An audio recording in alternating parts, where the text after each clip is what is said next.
திரு முனவர் பாஷா, நாங்க தனித்து நின்றுதான் பாஜக இல்லாம கட்சியிலிருந்து நீக்கப்பட்டவர்கள் இல்லாம தனித்து நின்றுதான் அல்லது கூட்டணி பலமான கூட்டணி அமைத்துதான் தேர்தலை சந்திப்போம், அதன் மூலமாக அதிமுகவினுடைய வெற்றியை சாத்தியப்படுத்துவோம்ங்கிற நம்பிக்கை வெளிப்படுது.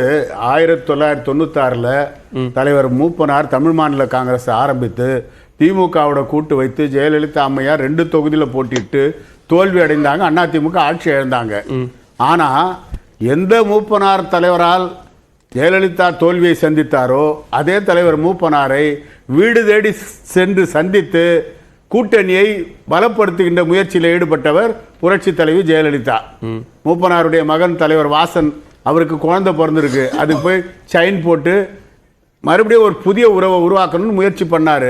பாட்டாளி எடப்பாடி பழனிசாமி கமலாலயத்துக்கு போய் பார்க்கணும் அப்படின்னு சொல்ல இல்ல சார், இவர் உட்கார்ந்துகிட்டு எல்லாரும் பலமான கூட்டணி அமைப்போம் பலமான கூட்டணி அமைப்போம்னா சட்ட நாடாளுமன்ற தேர்தலே சொன்னாரு.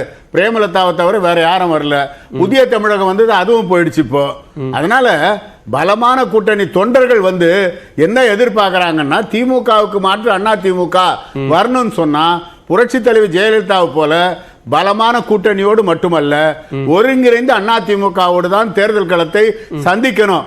எடப்பாடியார் நான் என்ன கேட்கிறேன், திரு முனவர் பாஷாவுடைய விருப்பமோ அல்லது திரு வாசன் அவர்களுடைய விருப்பமோ இங்க பாஜகவோடு சேர்ந்த ஒருங்கிணைந்த அதிமுகவோடு சேர்ந்த ஒரு பலமான கூட்டணி அமையணும் அப்படின்னா அது அதிமுகவை மையப்படுத்திய கூட்டணியா அல்லது ஏனைய கட்சிகளை மையப்படுத்திய கூட்டணியா? போன நாடாளுமன்ற தேர்தலில் கூட தலைவர் வாசன் அவர்கள் பலமுறை எடப்பாடியார் அவர்களை வீடு தேடி சென்று சந்தித்து பாஜக உங்கள் தலைமையில் நாடாளுமன்ற தேர்தலை சந்தித்தால் தமிழ்நாட்டில் ஒரு 20-25 பலமா இருக்கிற கட்சி யாருங்க?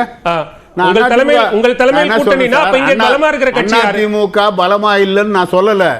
ஆனால் நீங்க பிரிஞ்சிருந்ததனுடைய விளைவு நாடாளுமன்ற தேர்தலில் படுதோல்வியை சந்திக்கக்கூடிய ஒரு சூழ்நிலை உருவானது.